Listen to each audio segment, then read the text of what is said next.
میرے پیارے دوستو، آج ہم آپ کو سورہ اخلاص کے فضائل، سورہ اخلاص کے پڑھنے پر ثواب، سورہ اخلاص کا ایسا وظیفہ جس سے لڑکا یا لڑکے کی شادی یا نکاح میں رکاوٹ ختم ہو جاتی ہے، سورہ اخلاص کا وہ وظیفہ جس سے مال میں برکت ہوتی ہے، اور یہ بھی اسی ویڈیو کے اندر آپ کو بتائیں گے کہ اگر آپ سورہ اخلاص کو روزانہ صبح کے وقت چلتے پھرتے صرف 8 بار پڑھ لیتے ہیں تو اس سے آپ کو کیا فائدہ حاصل ہوگا، دنیا میں بھی اور آخرت میں بھی۔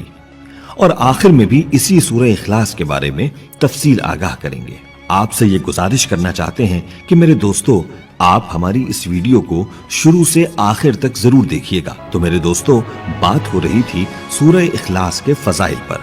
میرے پیارے دوستو، سورہ اخلاص 4 آیات، 15 کلمات اور 47 حروف پر مشتمل ایک چھوٹی سی سورت ہے جو اللہ تعالیٰ کی ذات و صفات کا تعارف کرانے کے لیے نازل ہوئی۔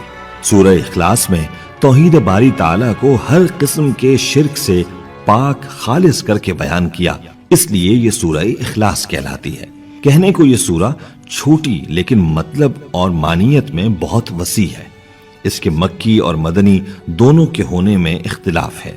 حضرت عبداللہ بن مسعود سے روایت ہے کہ قریش کے لوگوں نے پیارے رسول صلی اللہ علیہ وآلہ وسلم سے کہا کہ اپنے رب کا نسب ہمیں بیان کیجیے۔ جواب میں یہ سورہ نازل کی گئی۔ اہل عرب کا یہ قاعدہ تھا کہ وہ جب کسی اجنبی کو ملتے تو پہلے اس سے اس کا حسب و نسب پوچھتے۔ حضرت انس کا بیان ہے کہ خیبر کے کچھ یہودی علماء حضور اکرم صلی اللہ علیہ وآلہ وسلم کے پاس آئے اور کہا، اے ابو القاسم، اللہ نے ملائکہ کو نور حجاب، آدم کو مٹی، سڑے ہوئے گارے، ابلیس کو آگ کے شعلے سے، آسمان کو دھوئیں اور پانی کو جھاگ سے بنایا۔ اب ہمیں اپنے رب کے متعلق بتائیے، وہ کس چیز سے بنا ہے؟ وہ سونے سے بنا ہے یا تانبے سے، لوہے سے یا چاندی سے؟ کیا وہ کھاتا پیتا ہے؟ اور کس سے اس نے وراثت پائی ہے؟ اس کے بعد اس کا وارث کون ہوگا؟ اس پر اللہ پاک نے اس سورت کا نزول کیا۔ روایت کی بنا پر یہ معلوم ہوتا ہے کہ مختلف مواقع پر مکہ میں، مدینہ میں مختلف لوگوں نے یہ سوال اٹھایا۔ ہر بار اللہ پاک کی طرف سے یہی اشارہ ملا کہ جواب میں ہر سوال کرنے والے کے سامنے اس سورت کو دہرائیں۔ قرآن پاک کا یہ اعجاز ہے کہ اس نے اٹھنے والے ہر سوال کا نہ صرف واضح جواب دیا ہے بلکہ اس کو مکمل جامعیت اور ثبوت کے ساتھ محفوظ کر دیا تاکہ قیامت تک کوئی بھی متنازع سوال دشمنان اسلام کی طرف سے اٹھایا جائے تو قرآن پاک سے بہترین جواب دیا جا سکے۔ قرآن پاک میں اللہ کی عظمت کو واضح طور پر بیان کیا گیا ہے۔ وہی اس کائنات کا رب ہے اور کسی دوسرے کا ربوبیت میں کوئی حصہ نہیں ہے، اس کا کوئی شریک نہیں ہے، وہی مالک الملک ہے۔ میرے پیارے دوستو، اب بات کرتے ہیں سورہ اخلاص کی فضیلت کے بارے میں۔ میرے پیارے دوستو، اس سورت کی بہت بڑی فضیلت ہے۔ میرے پیارے دوستو، ہمارے نبی کریم حضرت محمد مصطفیٰ صلی اللہ علیہ وآلہ وسلم نے مختلف مواقعوں پر لوگوں کو بتایا کہ یہ سورت 1/3 قرآن پاک کے برابر ہے۔ حضرت عائشہ رضی اللہ تعالی عنہ کی یہ روایت بخاری و مسلم اور دوسری کتب حدیث میں ہے کہ رسول اللہ نے ایک صاحب کو ایک مہم میں سردار بنا کر بھیجا۔ پورے سفر کے دوران ان کا یہ معمول رہا کہ نماز میں وہ سورہ اخلاص پر قرات کا خاتمہ کرتے تھے۔ واپسی پر ان کے ساتھیوں نے آپ صلی اللہ علیہ وآلہ وسلم سے اس کا ذکر کیا۔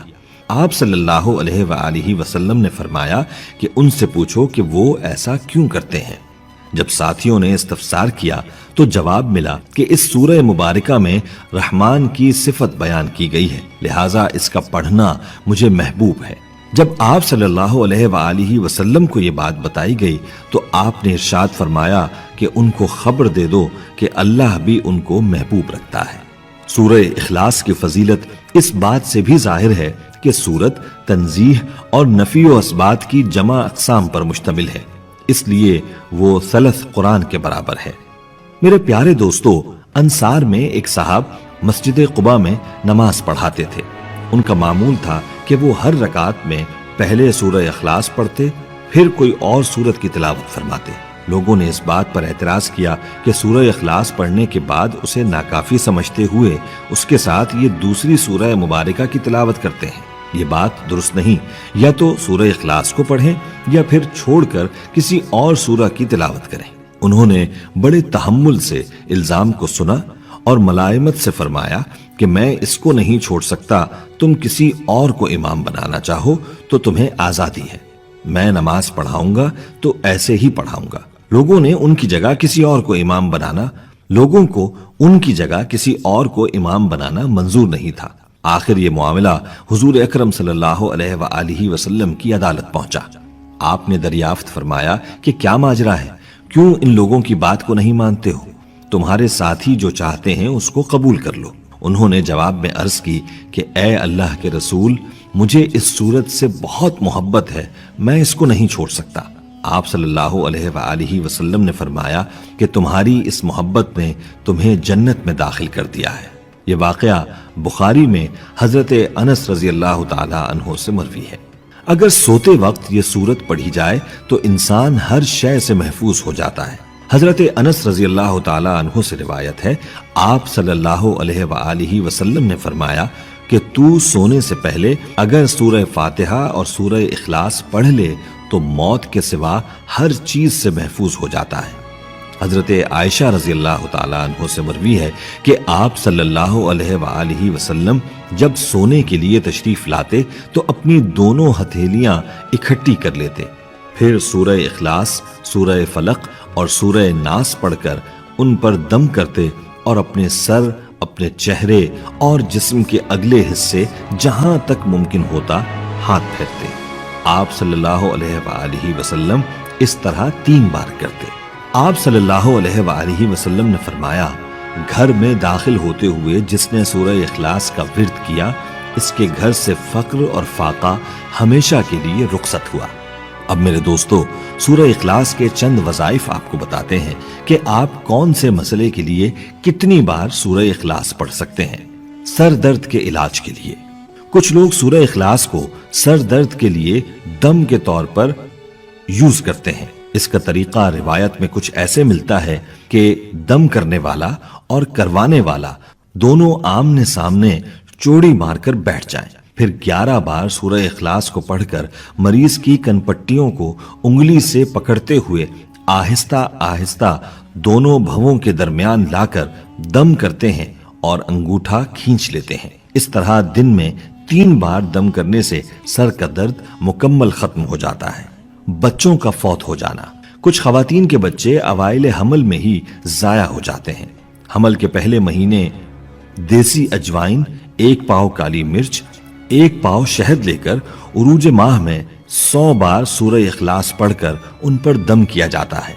फिर रोजाना 1 चुटकी अजवाइन और 3 काली मिर्च लेकर उंगली पर शहद लगाकर खिलाते हैं। कुछ लोग अलग अलग भी 100 बार इन पर सूरह इखलास को पढ़ते हैं ताकि ज्यादा असर हो जाए। किसी नेक मोतबर बुजुर्ग से दम करवाना चाहिए, ना कि खुद किया जाए। डरावने ख्वाब, कुछ लोगों को बहुत बुरे ख्वाब आते हैं। वो शदीद डर के बायस दोबारा सो नहीं सकते। वो बावुजू नमाज पढ़कर बिस्तर पर लेट जाएं, फिर सूरह फातिहा और इखलास दोनों पढ़ लें। इंशाअल्लाह डरावने ख्वाबों से महफूज रहेंगे। रोजाना 8 बार सूरह इखलास को पढ़ना, अगर आप रोजाना 8 बार सूरह इखलास को पढ़ते हैं तो इससे दिन में हर तरह की परेशानी खत्म हो जाती है। हर तरह की हाजत अल्लाह पाक पूरी फरमा देते हैं। मियाँ बीवी में मोहब्बत, सूरह इखलास 41 बार पढ़ी जाए, इसके अव्वल ता आखिर दुरूद पाक को पढ़ा जाए और शीरीनी पर दम करके नाराज मियाँ बीवी को खिलाई जाए तो दोनों में बाहमी मोहब्बत बढ़ेगी। ये अमल निकाह में बंधे मियाँ बीवी के लिए है। मेरे दोस्तों, इस मुख्तसर सी सूरत में अल्लाह पाक ने कितनी ज्यादा फजीलत रखी है। अब हमें चाहिए कि हम इसको रोजाना पढ़ने की आदत बना लें ताकि दुनिया और आखिरत दोनों संवर सकें। आखिर में हम उम्मीद करते हैं कि आपको हमारी आज की ये वीडियो जरूर पसंद आई होगी। अगर आपको हमारी आज की ये वीडियो पसंद आई है तो आपसे गुजारिश है कि आप हमारा चैनल मालूमात ट्यूब जरूर सब्सक्राइब करें